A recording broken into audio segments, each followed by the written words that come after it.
ерте-ертеде отырарда біздің іңкәр өлкеде иық бұрмай тек білімнен басқаға қатар өсті екі бірдей жас бала. Қатар жүріп сан өнерге машықты, бірге оқыды, бірге ойнады, асықты. Екеуіне назар бұрды еледік, өйткені олар бәрінде еді керемет. Сыбағасын тағдыр дара бөлгендей, өсе беті төске шауып төске өрлей. Екеуіне қараған жұрт сүйсінді, отырардың болашағын көргендей. Отырарда жаны жайқын дария, ойы бізбен бар еді бір қария.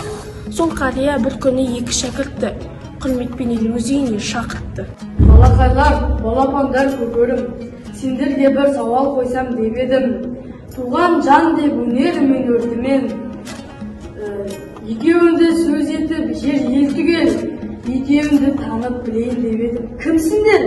Қандай арман жетегінде жүрсіңдер? Қандай бағ ұстайсыңдар соңында? Сонша неге құштарсыңдар білімде? Айтшы, той. Қағаз арман бар менде, шектесетін қулықпен де арменде. Жалын шашса өнерімнің өрнегі, сонау емен Мысыр Бағдат елдері. Түгел танып жүретін таңдана, саудагер болып шықсам деймін жан баба. Тіршілігімде жабырқанмай жасымай, ата жолын қусам деймін осылай. Ой алдырмай бос мақтан менен өсекке, өмірімді құрсам деймін есепке. Ұтыласың жебемесе желікті, қол өнердің табиғаты ерек қой. Қаншама елмен сауда саттық жасауға, сонша елдің тілін білу керек қой.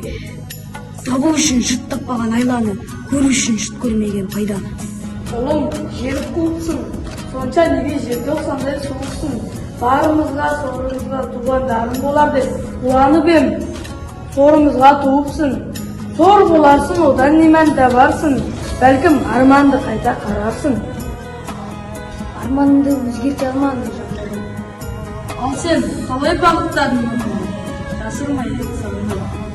Менде де бар барлығын бастап жанып, бұл болғанға шынарым. О бала, бірақ мен сананың, арыз бөлімнің махаббаттан құралым. Жалын жақсам ол менен өнердің, елімді зор мерекеге бөлермін.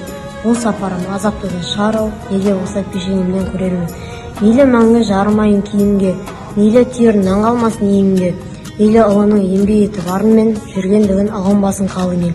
Қарлы боран қыран жауын бөгерме, өнеріммен тасып толам кемерге. Мен өзіме риза емеспін, елімнің сүйеніші бола алмасам егер де. Көңіл сұлын өзгертпейді шешімін, әулет оған шыдап ашты есігін. Тек байлыққа деген жұтаң сараңдық, жіберді оның бар өнерін қараңғы. Ал Әбу ше? Кеңге жайды ол қанатын, Әбуіміз әрі ғалым, әрі ақын. Әбуіміз біздің ұлы бабамыз, Әбу Нәсір Әл-Фараби болатын. Мәңгі лаулап жану үшін ғаламға, үлкен арман табу үшін ғаламға, үлкен болып қалу үшін ғаламға, үлкен арман керек екен адамға.